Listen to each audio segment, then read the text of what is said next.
हम आपको संत समाज का जो सानिध्य है वो प्राप्त हो रहा है।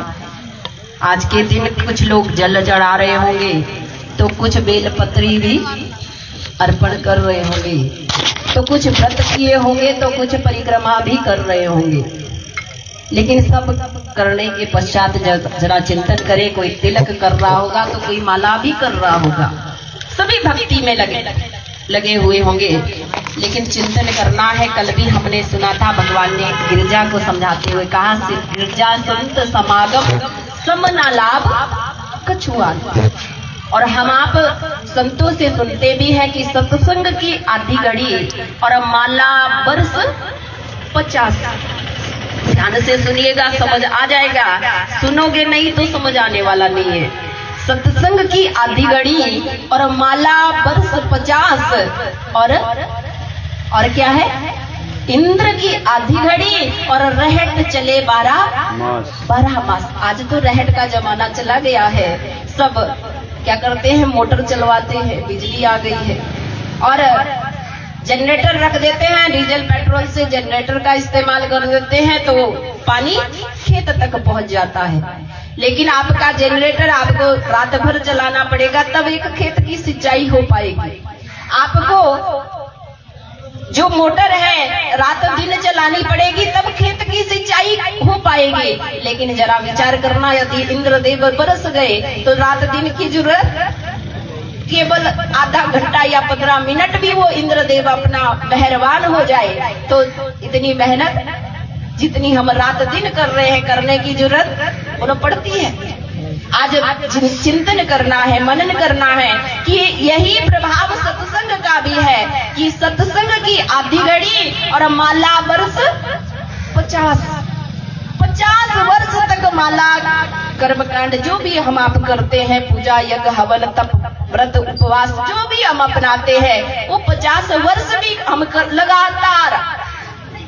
आज जरा विचार करें, दुनिया केवल शिवरात्रि में पूजा करने जा रही है, जल चढ़ाने केवल शिवरात्रि के इस पावन पर्व पर जा रही है। चंदन केवल एक ही दिन लगेगा,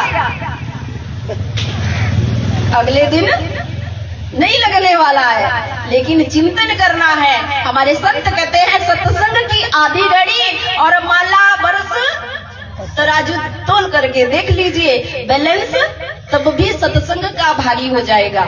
ऐसे ही इंद्र की आधी घड़ी और रहट चले 12 वर्ष तक रहट चलाते रहिए और इंद्र वो 12 साल का काम एक घड़ी में, आधी घड़ी में कर जाएगा।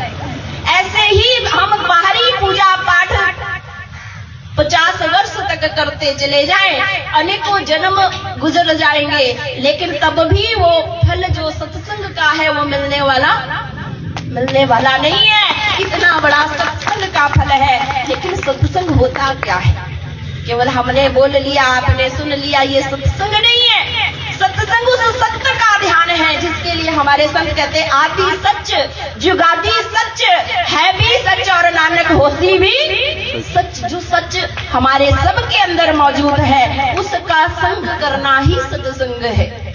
और उसका संग करने के लिए हमें संतों के सानिध्य की आवश्यकता होती है, सद्गुरु और महान पुरुष के सानिध्य की आवश्यकता होती है। जब समय का महान पुरुष, समय का सद्गुरु जीवन में मिल जाता है तो उस सत्य का बोध भी हो जाता है जिस सत्य से ये संसार चल रहा है। माताओं, बहनों एवं भाइयों, उसी सत्य का ध्यान भगवान शंकर ने किया, उसी सत्य का ही ध्यान भगवान विष्णु ने भी, ब्रह्मा ने भी किया। अभी आप भजन सुन रहे थे कि ऐसी समाधि लगाई रे भोले अखियां ना खोले। ऐसी भक्ति में मगन है, ऐसे नाम सुमरण के बीच में अपने मन को लगाए हुए हैं कि सारा संसार जगाने के लिए आ गया है। और हम आप अपने आप को देखें, हम थोड़ी देर पूजा के लिए घंटी हिलाने के लिए बैठ जाते हैं और उसमें भी बच्चा आवाज लगा देता है तो दौड़ करके सब काम छोड़ करके वो काम पहले कर देते हैं। चिंतन करें, मनन करें हमारी भक्ति, और फिर हम जानते हैं कि हमारा भगवान हर पग पर रक्षा करे, हर पग पर हमारा सहारा बने। तो ऐसी भक्ति से क्या कल्याण हमारा हो सकता है? हमें भी उस प्रभु नाम की भक्ति को जानना होगा, जिस नाम का सुमिरन हम आप रामचरितमानस में पढ़ते हैं कि मंगल